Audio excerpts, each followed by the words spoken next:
Very good afternoon to one and all present here. At the outset, thanks to CII for giving the opportunity to speak in this Bengaluru Space Expo, conducted in offline mode after a gap of nearly 4 years. Thank you, Chair, for the excellent presentation addressing about various opportunities in the downstream segment as well as in the upstream segment. And now he also presented the global space economy is at about $380 billion. We have been listening from the various report, wherein the upstream contributes to about 10% and the downstream activities contributes to about 90%.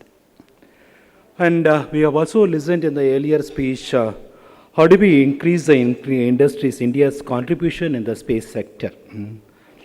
Now, I would like to summarize some of the points what we have to increase India's contribution in the space sector in 4 basic points we can say. One is enabling policy. Second thing is investment. Third one is the skilled manpower. And the fourth one is the technology. And of course, during the inaugural session, we heard Dr. Goenka, Chairman in Space, addressing about the policy. It's on the corner, actually. It will be anytime it will be coming. And we'll also be listening from Dr. Jain during his speech. So we are also eager to listen to Dr. Jain about the policy aspects. What we understand is that it will be an enabling policy for the private players to play a major role in both upstream and the downstream activities.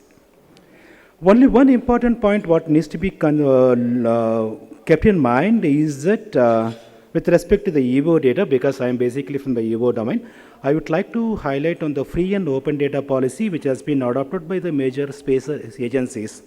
Like for example, USGS has adopted the open and free data policy for the Landsat data. And since the introduction of the policy and the data downloads have increased drastically, and it led to a rapid expansion of science and operational applications.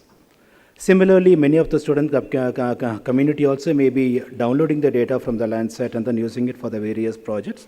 Of course, there is other source is the Copernicus program of Europe, and which also the data are available in the free and open domain, which expects to generate about 67 billion to 130 billion euro into benefits to the European society.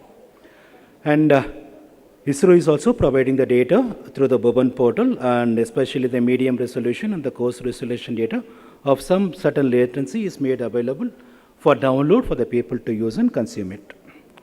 Now, what we expect is that, especially from the geospatial community, we will look at the new space policy to liberalize the free and open data downloads, especially for the medium and the coarse resolution data from the Indian satellites, so that it promotes the downstream applications by government, private, as well as the civil society.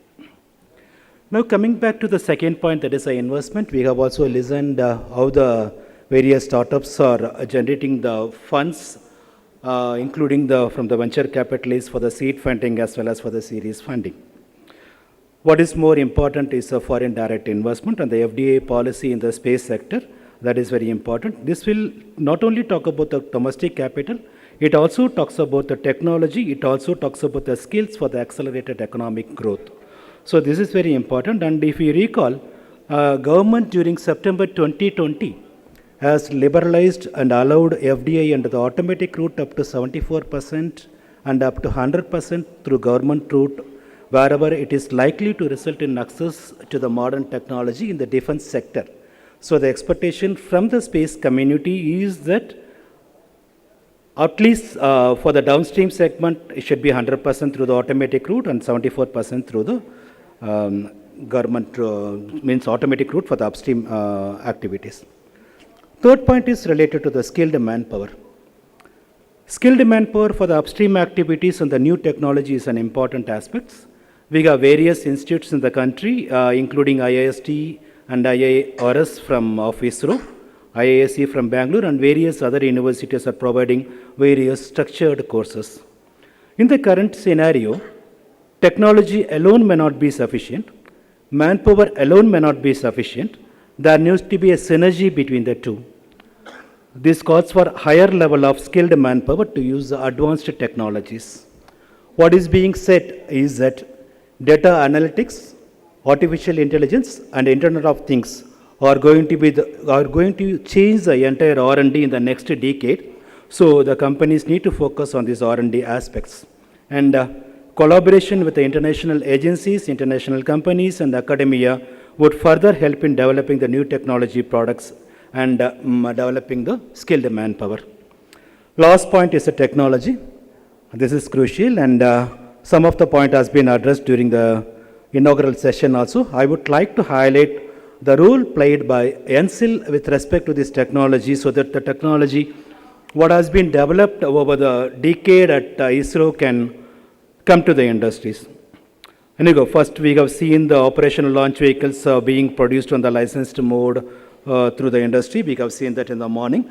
We will be coming up with the production of SSLV as well as GSLV Mark III also through in the similar route through the industry. That will be our next activities in the launch vehicle domain.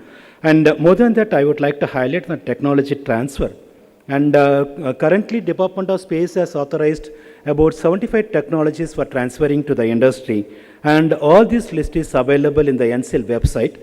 It includes materials, chemicals, antennas, RF and electrical subsystems, communications and navigations, and so on. So it has been categorized under various headings. And we also had a technology transfer conclave at ISRO HQ during June 2022, detailing on the various technologies available for transfer and technologies that would be offered to the industries in future.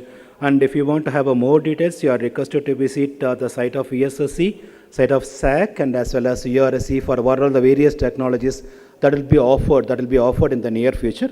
Recent one, what we have transferred is IMS-1 satellite bus, and we'll be coming up with more technologies for transfer to the industries, so that the Indian space ecosystem benefits from the research and activities carried out by ISRO in a shorter time frame. And thank you for the opportunity. All the best.